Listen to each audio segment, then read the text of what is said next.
নির্যাতন করেছে, পাকিস্তান আমাদেরকে শোষণ করেছে।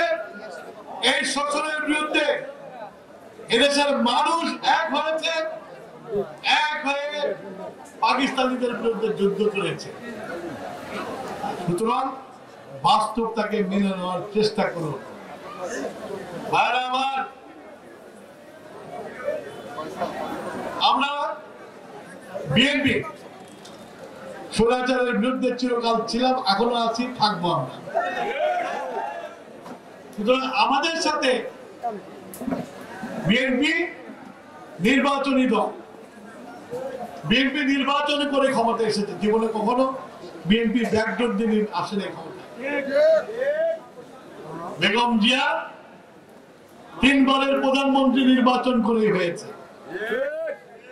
সুতরাং আমরা নির্বাচনে বিশ্বাস করি, জনগণের রায়ে বিশ্বাস করি এবং জনগণকে নিয়েই আমরা চলতে চাই। আপনারা আল্লাহর রাস্তে, আপনারা তো আল্লাহর ধর্ম বিক্রি করেন, আল্লাহর ধর্মের কথা বলেন, কিন্তু এক এক সময় এক এক কথা বলে মুনাফিকি করেন। যেটা বলার সেটাই বলবে, যেটা হওয়ার সেটাই বলবে, কিন্তু ইতিহাস বিকৃত করেন। কিছুদিন আগে দেখলাম আপনারা একটা বই বের করেছেন, বড় বই, অনেক মোটা বই, অনেক পয়সা খরচ করে বের করেছেন, কিন্তু সেই বইয়ের মলাটে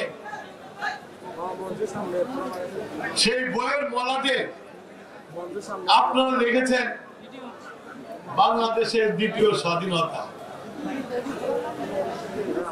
তার অর্থ কি আপনি বাংলাদেশে প্রথম স্বাধীনতার অংশদার আপনারা ছিলেন না, সেই জন্য লিখছেন দ্বিতীয় স্বাধীনতা? তবে আমি টুকু আপনাদেরকে পরিষ্কার একটা কথা বলতে,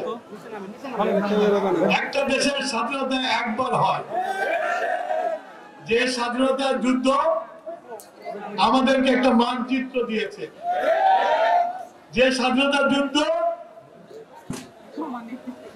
আমাদেরকে একটা পতাকা দিয়েছে, যে স্বাধীনতার যুদ্ধ আমাদেরকে একটা শাসনতন্ত্র দিয়েছে, সেই যুদ্ধে একবার হয়েছে। আর জুলাই গণঅভ্যুত্থান, জুলাইয়ের যে গণঅভ্যুত্থান হয়েছে, সেই গণঅভ্যুত্থানে নতুন করে বাংলাদেশ পাওয়া যায় না, বাংলাদেশকে রাওমুক্ত করা হয়েছে। বাংলাদেশের উপর যে রাক্ষস বসেছিল, সেই রাক্ষসকে যেখানে তার জন্ম সেখানে পাঠিয়ে দাও।